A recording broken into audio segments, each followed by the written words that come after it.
nasa ground pa eh.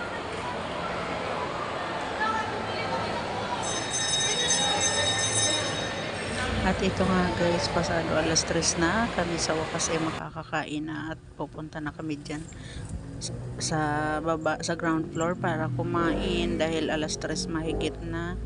Kaya ayan, kasi nga ang pangyayari ay nagtagal kami dun sa Vista Mall sa pagpaparegister ng national ID. Napakadaing pila, tapos matagal yung pinipicturan, tsaka dinedetect yung mga fingerprint, yun doon nagtatagal at inabot kami ng alas 2 doon. Kaya ayun, pagkatapos doon lumipat na kami dito sa Rob para naman kumuha ng police clearance. Ayan, dito napakadali lang naming nakakuha, 5 minutes lang, tapos na kasi walang katao-tao. Ayan nga guys, at ayan, makakakain din. At ito nga guys, kalalabas lang namin ng elevator at ako'y awang-awa dun sa operator. Napakainit kasi. Nakakaawa naman yung operator dun. Mainit sa loob. Ba't kasi may operator pa? Kasi yung mga bata nga naglalakad na. Nakakahilo din yun.